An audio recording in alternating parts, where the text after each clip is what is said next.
Picture a teenage opera prodigy soaring to fame at the Met, then stepping off the stage to live in a mini Versailles on Long Island.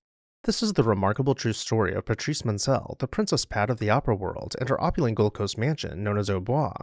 Hi everyone, Ken here. Hit that subscribe button and let's explore this house. Patrice Munsel's ascent to fame is the stuff of legend.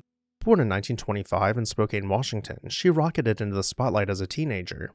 In 1943, at just 17, she won the Metropolitan Opera's Auditions of the Year, astonishing judges and clinching a contract. By the time she made her official Met debut at 18, Munsel earned the distinction of being the youngest singer ever to star at New York's Metropolitan Opera. The press nicknamed her Princess Pat, and her talent captivated wartime America. She even graced the cover of Life magazine in February 1944 as a teenage opera star. Munsel's soprano career blossomed through the 1940s and 1950s, best known for sparkling coloratura roles like Adele in Die Fledermaus and Rosina in The Barber of Seville. She performed over 200 times at the Met in a 15-year span. Critical opinions varied early on, but audiences adored her exuberant stage presence. Crucially, her success also translated into financial reward. Her first Met contract paid $40,000 a year, a hefty sum in the 1940s, and with concert appearances and radio gigs, she was soon earning about $100,000 annually by age 20. By her mid-20s, Munsel was living the high life of a bona fide celebrity. Diversifying her talents, Munsel crossed into popular entertainment as well. In 1952, she married Robert Schuller, an advertising and PR executive who would become her business partner. The two collaborated on a TV variety program, The Patrice Munsel Show, which aired in 1957 and showcased both her musical and comedic flair. She also ventured into film, portraying opera legend Nellie Melba in a 1953 biopic. By the late 1950s, feeling constrained by the light roles the Met assigned her, Munsel left to explore musical theater and touring productions. She starred in The Sound of Music, Kismet, The King and I, and other shows across the US, proving her versatility on stage.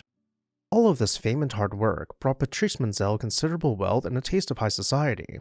It's no surprise that in the 1960s, at the height of her career, Munsel set her sights on a grand country estate befitting her success. That estate was the magnificent Haut Bois in Brookville, Long Island, a mansion with as much dramatic flair as the diva herself. If ever a house were worthy of an opera star, Haut Bois would be it. The name Haut Bois means high wood in French, and indeed, the mansion sits amid lush wooded acreage on Long Island's North Shore. But more impressively, the estate was designed as a little piece of Versailles in America.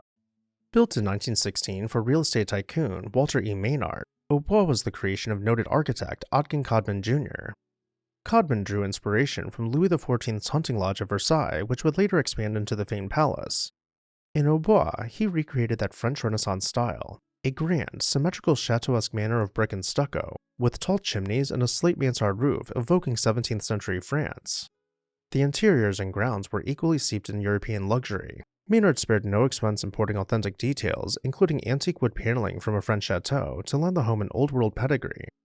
Vast formal gardens were laid out to complement the house. Noted landscape architect Jacques Robert, brought over from Paris, designed terraced French gardens modeled after those of Versailles, complete with manicured lawns, alleys of trees, and a reflecting pool with a tranquil fountain. In the 1930s, American landscape designer Ellen Biddle Shipman also worked on the grounds, enhancing the estate's romantic vistas. During the Roaring '20s, Haut Bois became a glamorous party setting, the kind of place where tuxedos and flapper gowns waltzed to jazz under the stars. Fast forward to the 1960s, Patrice and Robert entered the storied scene. Enchanted by its European charm, they purchased Haut Bois as their family home, renaming it Malmaison after Napoleon's famous mansion. Neighbors would later recall a charming personal touch. Munsel was known to open the tall French windows and serenade from the terrace, her coloratura trills floating over the gardens. But every star's career has an arc, and Patrice Munsel's later years were a graceful encore.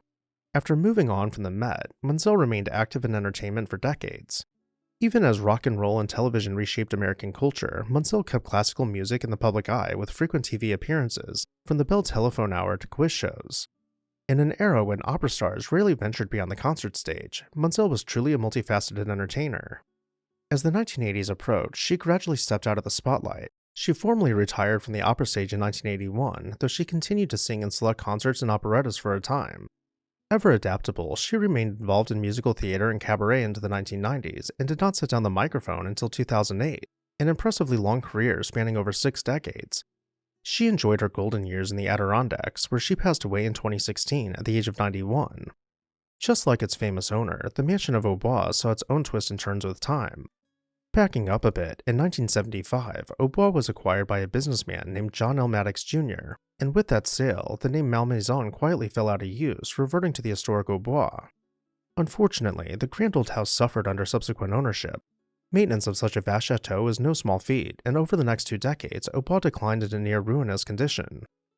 A plot twist arrived in 1995 when new owners purchased Haut Bois and undertook a massive restoration to save this piece of Gold Coast heritage. Master artisans and architects were brought in to return the estate to its former glory. Wherever possible, original materials were restored or replicated. The exterior gardens, too, were rejuvenated, though with one notable alteration. The old rectangular reflecting pond and fountain were replaced by a modern-day swimming pool to suit contemporary taste. By the turn of the 21st century, Haut Bois was not only rescued, but shining. The estate even had a brush with Hollywood. Director Martin Scorsese used Haut Bois as a filming location for The Age of Innocence, taking advantage of its ornate period interiors as a stand-in for 19th century high society settings. As of today, Haut Bois stands as one of the few surviving Gold Coast mansions still in private hands. Much of Long Island's once numerous Gilded Age estates have been lost to time or redevelopment, which makes Haut Bois' survival all the more noteworthy. The mansion was listed for sale in recent years, with an asking price in the multi-millions, reflecting both its restored condition and its storied history. The formal French gardens still bloom, and the elegant brick facade still greets the Long Island sun. And with that, I'll turn it over to you. What did you think about Haut Bois? Let me know down below in the comments section. I'd also like to say a special thank you to our members whose names you can see on screen right now. If you would like to contribute to our research and the production of these videos, consider joining our membership program today. As always, thank you all for watching, and I'll see you next time on This House.